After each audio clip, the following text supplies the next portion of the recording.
Fa sehatra iray ahafahana miasa amin'ny système des Nations Unies ny programme intérimaire.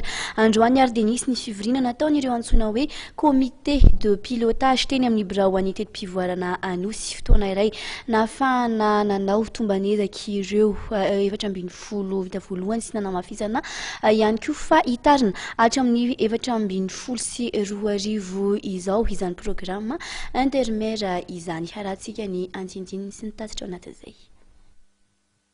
Nanatanteraka fivorina teny amin'ny birao tetim-pivoarana Anosy androany ireo izay mandrafitra ny comité de pilotage du programme intérimaire ary tena nitoerana ny mpandrindra maharitry ny asan'ny firenena mikambana eto Madagasikara, ny solitenan'ny banky raisam-pirenena, ny sekretera jeneraly maro izay mpikambana ao anatin'izany komite izany, ny tale jeneraly Issa Tsokajiny, ny solitenan'ny sehatra tsy miankina sy ny fiarahamonimpirenena raha tsy laza afa-tsy ireo.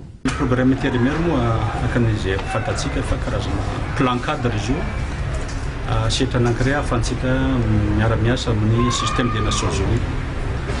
Izy io plan cadre io raha ohatra amina situation normale dia mandeha tsy intérimaire no fa plan cadre nanarany dia mijery ny zavatra rehetrarehetra ahafahantsika mampandroso ny firenena. Raha nefa noho le crise tatoaty dia natao intérimaire le izy ary intérimaire io moa noho le situation misy tsika amin'izay fotoana izao ka mino fa manomboka amin'ny 2015 any indray dia miverina ataoko hoe plan cadre normal izy. Raha atao jery-totika ireo zava-bita dia anitan'ny nahitana vokany teo amin'ny sehatry ny fitantanana, ny fanabeazana sy ny fahasalamana. Voalohany angamba ny fahafantatrareo amin'ny resaka ny gouvernance ankapobeny dia misy programme izay niezahana nampiarina zany na manana ny élection tamin'ity taoty fa dia fahafantatrareo angamba ny maromaro amin'izao sahalan'ny hoe fanampiana mikasika ny fanantanterahana ny fividianana an'ireo fitaovana isan-karazany. Sahala hoe ny urna, ny fanomanana ny fanofanana ny mpanao gazety, ny fanofanana ny ihany koa ireo candidat amin'ny lafety hoe ny firovana ny vehivavy nokana ny approche zany. Izay zany ny voalohany angamba ny papierina ankapobeny ny fanomanana ny élection.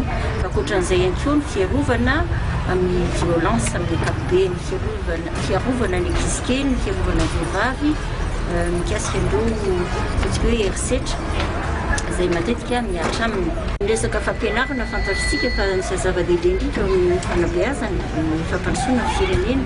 Itao zany azatsika hoe tena misy programme mavesatra tanteraka tamin'ity komité satria tsy teny fotsiny fa tsy hoe ny resaka ny hoe ny famatsiana vola amin'ny mpampianatra framiny mpianatra nisan'ny fototra indrindra ny fanabeazana dia zany nafana nanohy fampianarana.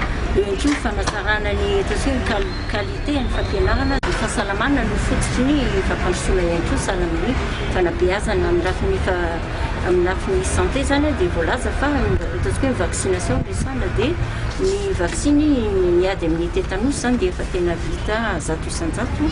Raha teo amin'ny lafiny ara-toe-karena no resahana dia anisan'ny nisongadina ny fanamafisana ny traikefa sy ny fiezahana manaraka ireo fenitra iraisam-pirenena raha ny voalaza. Nitarina hatramin'ny taona 2012 moa ity programme intérimaire ity.